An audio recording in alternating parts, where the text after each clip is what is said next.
ಎಲ್ಲರಿಗೂ ರತ್ನಸ್ ಕಿಚನ್ಗೆ ಸ್ವಾಗತ. ಇವತ್ತಿನ ರೆಸಿಪಿ ಏನಂದ್ರೆ ಹಲಸಿನಹಣ್ಣಿಂದ ಒಬ್ಬಟ್ಟು ಮಾಡೋದು. ಈಗ ಹಲಸಿನಹಣ್ಣಿನ ಸೀಸನ್ ಅಲ್ವಾ, ಅದಕ್ಕೆ ತುಂಬಾ ಚೆನ್ನಾಗಿರುತ್ತೆ. ನೋಡಿ ಎಷ್ಟು ಚೆನ್ನಾಗಿ ಬರುತ್ತೆ ಅಂತ. ಅದಕ್ಕೆ ಮಾಡ್ಕೊಳ್ಳೋದು ಹೇಗೆ ಅಂತ ಹೇಳ್ತೀನಿ. ಮೊದಲು ಹಲಸಿನಹಣ್ಣು ತಗೋಬೇಕು. ನಂತರ ಅದ್ರೊಳಗಡೆ ಇರುವಂತ ಸೀಡ್ಸ್ನ ನಿಧಾನಕ್ಕೆಲ್ಲ ತೆಗೆದು ಇಟ್ಕೊಬೇಕು. ನೋಡಿ ನಿಧಾನಕ್ಕೆ ತೆಗಿಬೇಕದು. ತುಂಬಾ ಹಣ್ಣಾಗಿದ್ರೆ ತೆಗಿಯಕ್ ಬರಲ್ಲ. ನಿಧಾನಕ್ಕೆ ಮೀಡಿಯಂ ಹಣ್ಣಾಗಿರೋದನ್ನೇ ತಗೊಬೇಕು. ತಗೊಂಡು ಆ ತರ ಸೀಡ್ಸ್ ಎಲ್ಲ ಬೇರೆ ಮಾಡ್ಕೊಬೇಕು. ನಂತರ ಅದನ್ನ ಸಣ್ಣ ಸಣ್ಣದಾಗಿ ಪೀಸ್ ಮಾಡಿ ಹಿಂಗ್ ಇಟ್ಕೊಬೇಕು. ಗ್ರೈಂಡ್ ಮಾಡ್ಬೇಕಲ್ಲ, ಅದಕ್ಕೆ ಸಣ್ಣ ಸಣ್ಣದಾಗಿ ಇರ್ಬೇಕು. ಅದು ಚೆನ್ನಾಗಿ ಬರುತ್ತೆ. ಇಲ್ಲ ಅಂದ್ರೆ ಸರಿ ಬರಲ್ಲ. ನೋಡಿ ಅದಕ್ಕೆ ಏನ್ ಬೇಕಂತ ಬೆಲ್ಲ, ಏಲಕ್ಕಿ, ತುಪ್ಪ, ಚಿರೋಟಿ ರವೆ, ಮೈದಾ, ಹಲಸಿನ ಹಣ್ಣು, ತೆಂಗಿನಕಾಯಿ, ಗಸಗಸೆ, ನಂತರ ಸ್ವಲ್ಪ ಶುಂಠಿ, ಸ್ವಲ್ಪ ಮೈದಾ ಹಿಟ್ಟಿಗೆ ಅರಿಶಿನ ಪುಡಿ ಹಾಕೊಬೇಕು. ಕನಕ ಕಲ್ಸಕ್ ಬೇಕಲ್ಲ, ಅದಕ್ಕೆ ಹಾಕೊಂಡಿದೀನಿ. ಒಂದು ಪಾತ್ರೆ ತಗೊಂಡು 1 ಬೌಲ್ ಮೈದಾ, 3/4 ಕಪ್ಪು ಚಿರೋಟಿ ರವೆ, ಸ್ವಲ್ಪ ನೀರು ಹಾಕೊಂಡು ನೀಟಾಗಿ ಮಿಕ್ಸ್ ಮಾಡ್ಕೊಬೇಕದ. ನೋಡಿ ಸ್ವಲ್ಪ ಸ್ವಲ್ಪನೇ ಹಾಕೊಬೇಕು ನೀರು, ಒಮ್ಮೆಲೆ ಹಾಕೊಂಬಾರ್ದು. ನೀರು ಹಾಕೊಂಡು ನಿಧಾನಕ್ಕೆ ಮಿಕ್ಸ್ ಮಾಡ್ಕೊಬೇಕು. ಎಲ್ಲ ಟೈಮಲ್ಲೂ ಮಾಡ್ತೀವಲ್ಲ ಒಬ್ಬಟ್ಟಾಗ ಕನಕ ರೆಡಿ ಮಾಡಿ ಇಟ್ಕೊಂತೀವಿ ನೋಡಿ, ಸೇಮ್ ಅದೇ ತರನೇ ಮಾಡಿ ಇಟ್ಕೊಬೇಕು. ನಂತರ ಮಾಡಿ ಇಟ್ಕೊಂಡು ನೆಕ್ಸ್ಟ್ ಒಬ್ಬಟ್ಟು ಮಾಡಕ್ಕೆ ನಾವು ರೆಡಿ ಮಾಡ್ಕೊಬೇಕು. ಈ ತರ ನೀಟಾಗಿ ಮಾಡಿ ಸ್ವಲ್ಪ ಮೇಲೆ ಎಣ್ಣೆ ಹಾಕ್ಬಿಟ್ಟು ಇಡ್ಬೇಕು ಮುಚ್ಚಿ. ನಂತರ ಒಂದು ಪಾನ್ ತಗೊಂಡು ಅದಕ್ಕೆ ಸ್ವಲ್ಪ ತುಪ್ಪ ಹಾಕೊಂಡು ಸ್ವಲ್ಪ ಚಿರೋಟಿ ರವೆ ಹಾಕೊಬೇಕು. ನಂತರ ಸ್ವಲ್ಪ ಗಸಗಸೆ ಹಾಕೋಬೇಕು. ಏಕೆ ಅಂದ್ರೆ ಅದು ಹಲಸಿನಹಣ್ಣಿನ ಒಬ್ಬಟ್ಟು ಸ್ವಲ್ಪ ತೆಳು ಬಂದ್ರೆ ಚೆನ್ನಾಗಿ ಬರಲ್ಲ ಹೂರ್ಣ. ಅದರಿಂದ ಇದನ್ನ ಹುರ್ಕೊಂಡು ಲೋ ಫ್ಲೇಮಲ್ಲಿ ಹುರ್ಕೊಂಡು ಪುಡಿ ಮಾಡಿ ಇಟ್ಕೊಬೇಕು ನೀಟಾಗಿ.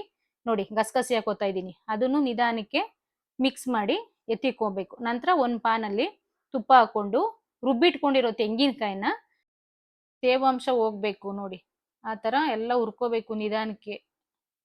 ಲೋ ಫ್ಲೇಮಲ್ಲೇ ಹುರ್ಕೊಬೇಕು, ತಳ ಇಡಿಸ್ಬಾರ್ದು. ನಂತರ 1 ಬೌಲ್ ಬೆಲ್ಲ ಪುಡಿ ಮಾಡಿ ಇಟ್ಕೊಂಡಿದ್ದೆ ಮೊದ್ಲಿಗೆನೆ, ಅದನ್ನ ಹಾಕೊಂಡು ಮತ್ತೆ ನಂತರ ರುಬ್ಬಿಟ್ಟಿರೋ ಹಲಸಲೆ ಹಣ್ಣು ನೋಡಿ ಎಷ್ಟು ನೀಟಾಗಿ ಬರ್ತಾ ಇದೆ ಅಂತ.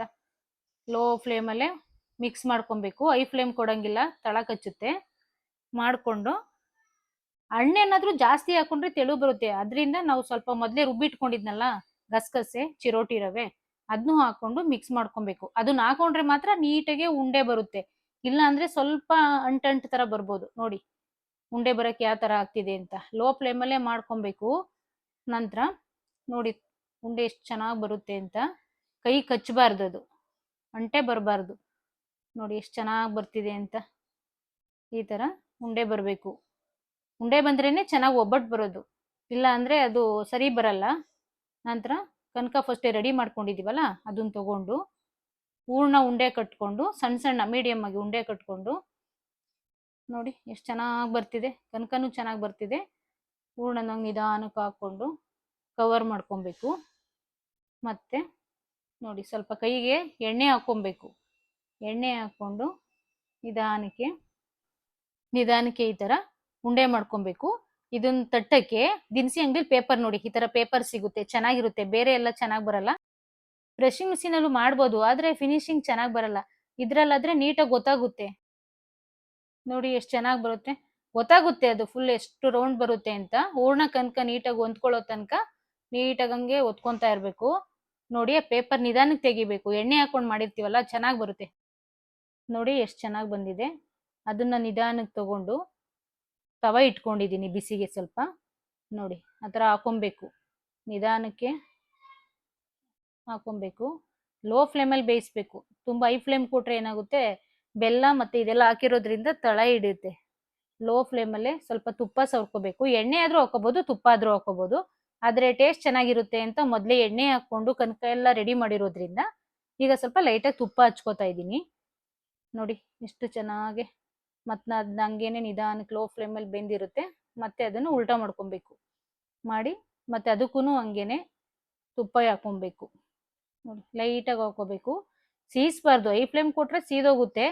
ನೋಡಿ ಮಾಡ್ಕೊಳ್ಳಿ, ಮಾಮೂಲಿ ಕಾಳೊಬ್ಬಟ್ಟು ಎಲ್ಲ ಮಾಡ್ತೀವಲ್ಲ ಅದೇ ತರ ಬರುತ್ತೆ. ಆದ್ರೆ ಟೇಸ್ಟ್ ಒಂಥರ ಡಿಫ್ರೆಂಟ್, ತುಂಬಾ ಚೆನ್ನಾಗಿದೆ. ನೀವು ಒಂದ್ಸಲ ಮನೇಲಿ ಮಾಡ್ಕೊಳ್ಳಿ. ಮನೇಲಿ ಮಕ್ಳಿಗೂ ಇಷ್ಟ ಆಗುತ್ತೆ, ದೊಡ್ಡವ್ರಿಗೆ ಫಂಕ್ಷನ್ ಪಾರ್ಟಿಗಳಿಗೆಲ್ಲ ತುಂಬಾ ಚೆನ್ನಾಗಿರುತ್ತೆ. ಸೀಸನ್ ಟೈಮ್ ಅಲ್ವಾ, ಮಾಡ್ಕೊಳ್ಳಿ ಮನೇಲಿ ಒಂದ್ಸಲ. ನೋಡಿ ಎಷ್ಟು ಲೋ ಫ್ಲೇಮಲ್ಲಿ ಬೇಯಿಸಿದ್ದೀನಿ. ಮತ್ತೆ ನೋಡಿ ಎಷ್ಟು ಚೆನ್ನಾಗಿ ಬಂದಿದೆ ಅಂತ. ಸ್ವಲ್ಪನೂ ಬ್ಲ್ಯಾಕ್ ಆಗಿಲ್ಲ. ನೋಡಿ ಈ ತರ ಬರುತ್ತೆ. ನೀಟಾಗಿ ಮಾಡ್ಕೊಂಡು ಸ್ವಲ್ಪ ತುಪ್ಪ ಹಾಕೊಂಡು ತಿಂತಾ ಇದೆ ಎಷ್ಟು ಚೆನ್ನಾಗಿರುತ್ತೆ ಗೊತ್ತಾ. ನೋಡಿ ಮನೇಲಿ ನೀವೊಂದ್ಸಲ ಮಾಡಿ ತಿಂದು ಟ್ರೈ ಮಾಡಿ ಹೇಗಿದೆ ಅಂತ ನೆಕ್ಸ್ಟ್ ಕಮೆಂಟ್ ಮಾಡಿ. ಸಿಗೋಣ ನೆಕ್ಸ್ಟ್ ವಿಡಿಯೋದಲ್ಲಿ.